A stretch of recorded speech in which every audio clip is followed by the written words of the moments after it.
তারেক রহমানের জন্য প্রস্তুত হচ্ছে গুলশানের একটি বাড়ি। ধোয়া মোছা, রং করা সহ নিশ্চিত করা হচ্ছে সর্বোচ্চ স্তরের নিরাপত্তা। জানা গেছে দীর্ঘ ১৭ বছর পর শীঘ্রই দেশে ফিরবেন তিনি।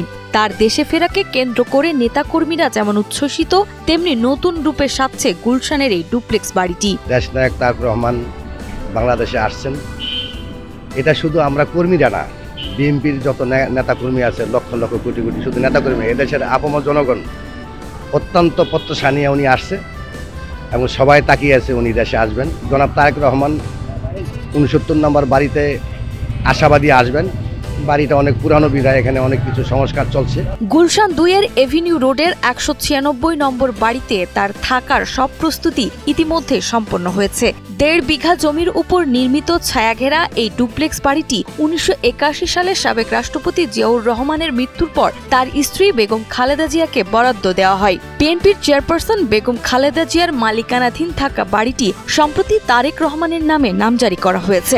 বাড়িটি খালেদা জিয়ার বর্তমান বাসভবন ফিরোজার পাশেই অবস্থিত। আমাদের দেশনায়ক জনাব তারেক রহমান বাংলাদেশে আসবে, এটা স্বাভাবিক একটা প্রক্রিয়া। তো তার আশাকে ঘিরে তার সে যে বাসভবনে থাকবে, যে বাসভবনে সে বসবাস করবে, সেটা টুকিটাকি সংস্কার হবে, এটাই স্বাভাবিক। এখন পর্যন্ত আমরা যেটা জানতে পারছি যে উনি ওনার যে ৬৯-এর যে বাসাটা আছে, উনি ওই বাসাটাতেই থাকবে। তো তারপরেও পর্যায়ক্রমে আমাদের দেশনেত্রী বেগম খালেদা জিয়া, মাটি ও মানুষের নেত্রী, উনি যে বাসাটাতে আছে, আমাদের কাছে এখন পর্যন্ত এই নিউজও আছে যে ভাইয়া এই বাসাতেও থাকতে পারে।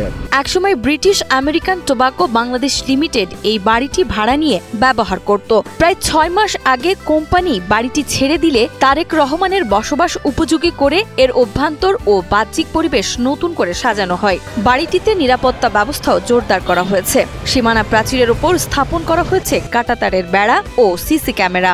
বাসার সামনে রয়েছে পুলিশি চেকপোস্ট এবং বিএনপির নিজস্ব নিরাপত্তা বাহিনী CSF এর কড়া নজরদারি। প্রধান ফটকের পাশে নির্মিত হয়েছে একটি হেল্প বক্স বা চেকপোস্ট। আমাদের প্রাণপ্রিয় নেতা, এদেশের মাটি ও মানুষের প্রাণপ্রিয় নেতা, উনি আসবেন, সেজন্য সংস্কার কাজ চলছে।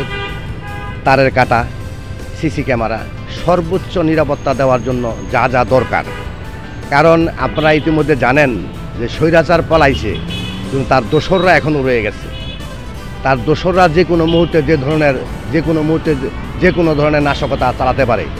এই জন্য আমরা বিএনপির এবং এই দেশবাসীকে সাথে নিয়ে বিএনপির নেতাকর্মীরা ঐক্যবদ্ধ।